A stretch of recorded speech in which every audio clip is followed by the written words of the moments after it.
I've decided that in order to sell more merch, I should do a face reveal wearing some of it. So are you ready? Here we go. Boom. New Minimalist and Cold War merch available now, and get the new limited edition Churchill character pin before it sells out, with more characters coming in the future. Link in the description down below. The year is 1917. Fighting rages on the Eastern Front of the First World War. Both Germany and Russia are on the brink of collapse. Soldier, I need you to bring me this man. Got it. Found him, sir. What? No, not Lenin. Lenin, the Russian communist. What? Why would I need a beetle? Lenin, the Russian communist. He was exiled to Switzerland. You know what? I'll do it myself.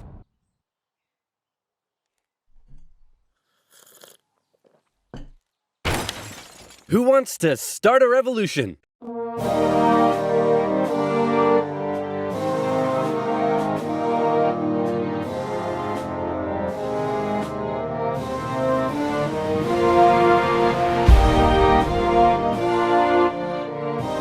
The Germans put Lenin on a train and sent him all the way back to Russia, hoping he and his mates would create an internal crisis. And create an internal crisis they did. The government was overthrown, and Lenin was in charge. He immediately pulled out of the First World War, made the country communist, started a 3-year-long civil war, got shot, broke the economy, caused a famine, and then he died.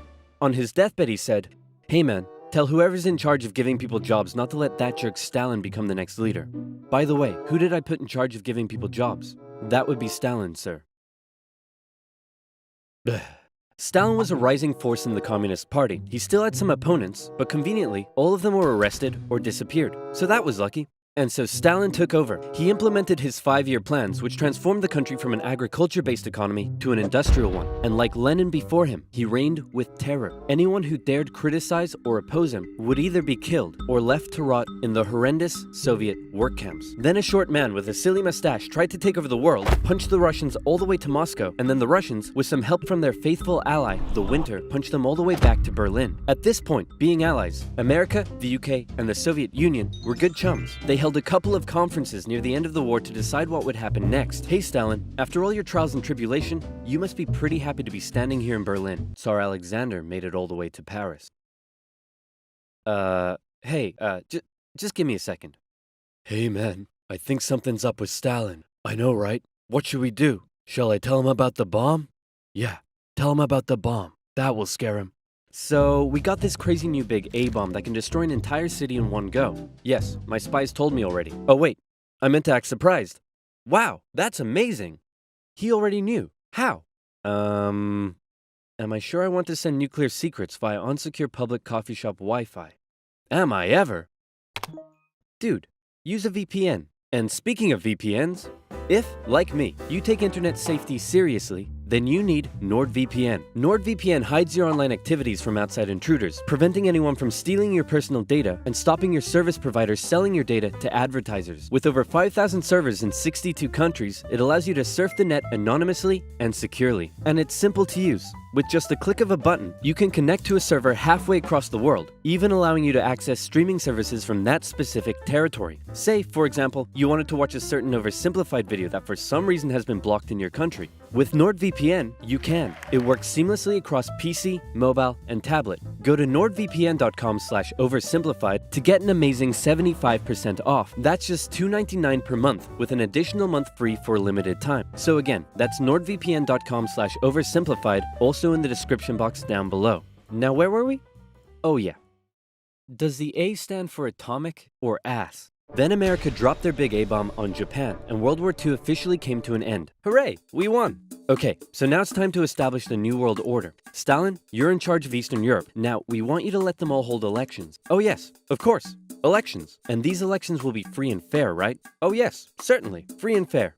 Definitely free and fair. Communist, communist, communist, communist, communist, communist. If that's not free and fair, I don't know what is. Throughout Eastern Europe, Soviet puppet governments were established as a buffer zone between the USSR and the West, with Churchill proclaiming an Iron Curtain had descended across the continent. The relationship between the old allies was deteriorating fast. Over the next few years, the British intervened in the Greek Civil War to prevent a communist takeover. In Turkey, the Russians began demanding more control of Turkey's sea access routes, which prompted the US to send their largest battleship to Turkey for a friendly visit. After World War II, Iran was now occupied by both the Soviets and the British, with an agreement to both pull out once the war was over. The British pulled out. Stalin was like, you know what?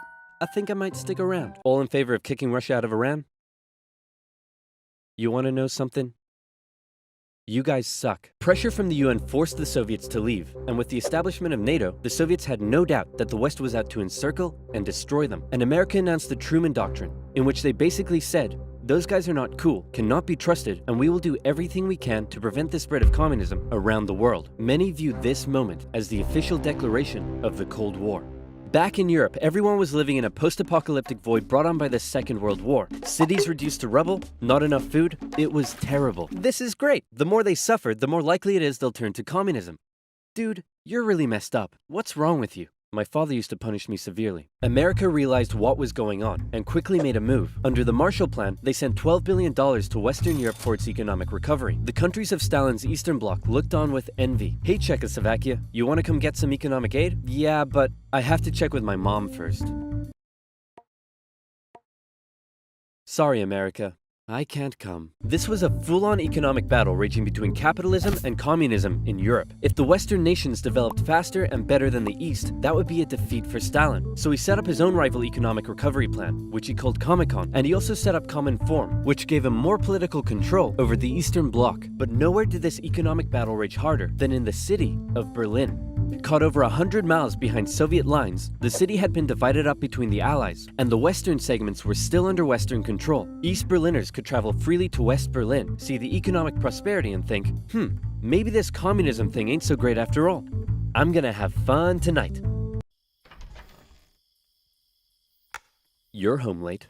Oh, Stalin. I was just out with my friends. Friends? You stink of capitalism! You're out engaging in imperialist debauchery again! I swear, Ivan, I can't keep doing this. Stalin wanted the West out, so he said, hey, guess what? I'm blockading all of your supply routes to West Berlin. What are you gonna do about it? I suppose we'll just fly the supplies in.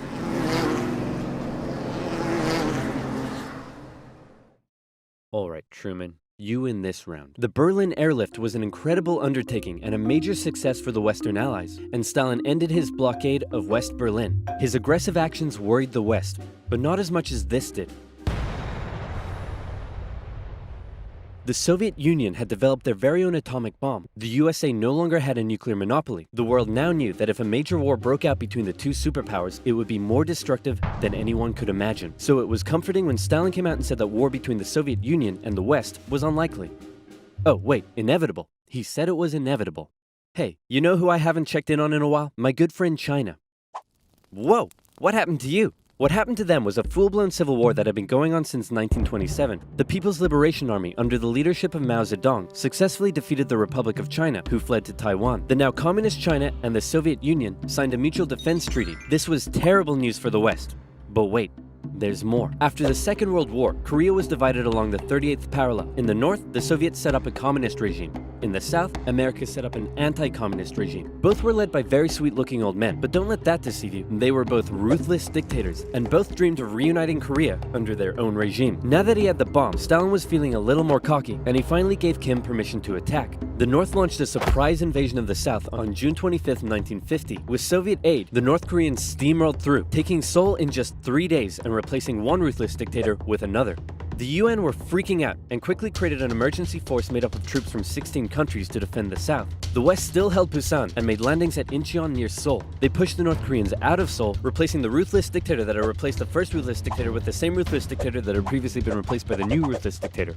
And the West then continued all the way up the Korean peninsula. At this point, China was getting worried that the UN may just keep going. The US had sent this guy to lead the operation. After winning the Pacific theater of World War II, General Douglas MacArthur's head was big and his balls were bigger. He reassured President Truman that there was absolutely no way at all that the Chinese would ever get involved. Meanwhile, 500,000 Chinese troops were crossing into Korea. Nuke 'em. No. Nuke 'em. No. Ah, come on! You're fired. The US considered the nuclear option, but now that the Soviets also had the bomb, they didn't want to risk all-out global destruction. The communists pushed the West right back almost to the exact same spot they had all started from, and they ended up in a stalemate, where they remained until both sides finally agreed to work towards a peace settlement in 2018. Back in America, Americans decided they wanted a new president who would be tough on communism, so they elected famed World War II General Eisenhower, who is really hard to draw. It's 1953. Hey Stalin, how you doing? Oh, he's dead. He had a cerebral hemorrhage and his reign of terror kinda came back to bite him in the ass because he had imprisoned all of his best doctors and those that were left were too terrified to treat him. The new leader, Nikita Khrushchev, called a meeting and said, "Hey guys, you know how Stalin was imprisoning and murdering us all for doing basically nothing? Yeah, he was kind of a jerk. I'm really not sure how this is news to you." Khrushchev went on a campaign of de-Stalinization. Statues of Stalin were taken down, Stalingrad was renamed, and Khrushchev announced that he wanted the Soviet people to be happy and would allow greater freedom in the Soviet Union. So how did that work out?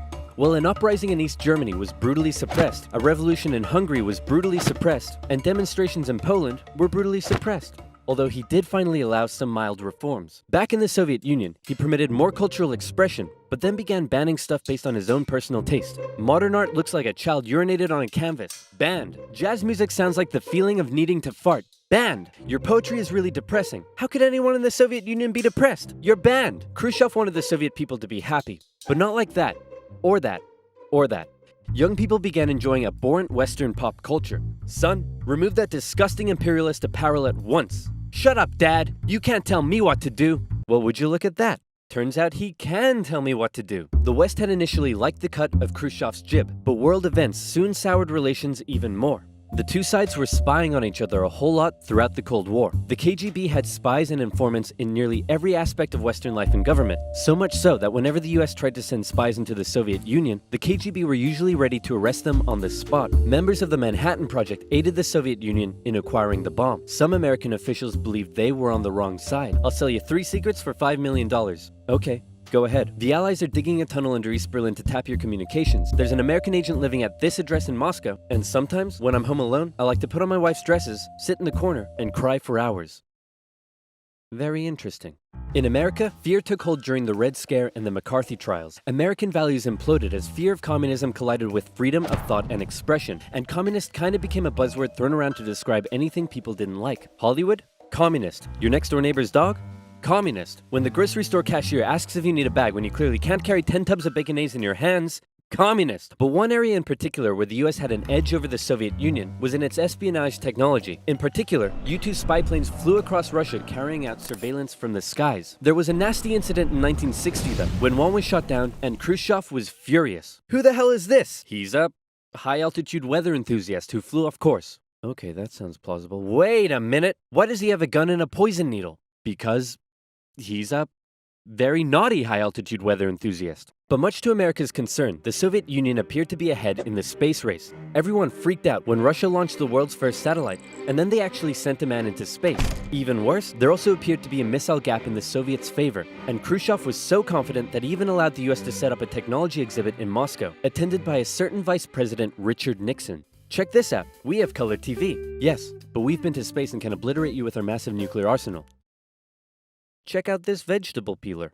Tensions increased further when both sides upgraded their atomic bombs to hydrogen bombs, and after West Germany was allowed to join NATO in 1955, Khrushchev set up the Defensive Warsaw Pact, strengthening the military ties between the Soviet Union and its satellite states. In 1960, Americans decided they wanted a new president who would be tough on communism, so they elected John F. Kennedy. The Soviet Union was advancing its technology, but it was also bleeding its coffers dry, and all of the money was going towards the military, not the people. Life under communism was still as hard as ever, and Berlin remained a thorn in the Soviet side. The contrast between the economically prosperous West and the struggling East was clearer day by day, and East Berliners were still able to freely travel to the West. Now, many of them were deciding to stay there. Millions defected to West Germany via West Berlin, causing Eastern factories to lose workers and taking a heavy toll on the economy. Soviet leaders decided this couldn't continue any longer. First, Khrushchev tried this: leave West Berlin, or else. Or else what? Or else, I'll be really mad at you. Yeah, no, we're gonna stay. Listen, man, West Berlin is ours, East Berlin is yours. That's just how it is. Kennedy felt pretty good about his show of American resolve. But wait a second, did you catch that? Let's replay it. East Berlin is yours. Uh-oh, Kennedy just told Khrushchev that the USA wouldn't interfere in what the Soviets did with their section of Berlin, so Khrushchev came up with a new idea. We're gonna build a wall, and it's gonna be a big, beautiful wall, and it's gonna keep out all the Mexicans. Just say that's wrong, it's gonna keep in these Berliners. Oh, sorry, it's gonna keep in all the Mexicans. On August 13th, 1961, Berliners woke up to find their city divided into two, with barbed wire and guards blocking the border between east and west. Over time, a wall was constructed throughout the city. Families were torn apart. Thousands would risk their lives escaping over the wall, and hundreds would die trying. To the despair of Berliners, the West were unable to do anything about it. But the wall did put on full display the failure of the communist system. As Kennedy said, "Democracy is not perfect, but we have never had to put a wall up to keep our people in." As part of the agreement between the two sides, US diplomats were still allowed to travel to East Berlin. But suddenly, East Berlin crossing guards started giving them the business. And Kennedy was like, nah. In October, the US rolled tanks up to the crossing point at Checkpoint Charlie as a show of strength. The Soviets did the same, and the two were in a standoff. They stayed like that for 16 hours, and the world braced for nuclear Armageddon. Thankfully though, Kennedy called Khrushchev directly and was like, "Hey man, this is getting way too hot. How about you back your tanks up by an inch and we'll do the same?" "Sounds good. Okay, how about you back your tanks up by another inch and we'll follow suit?" "Alright, hey, you want to do another inch?" And they both very slowly inched away from the apocalypse. Phew, let's hope that's the biggest crisis of my presidency. It wasn't.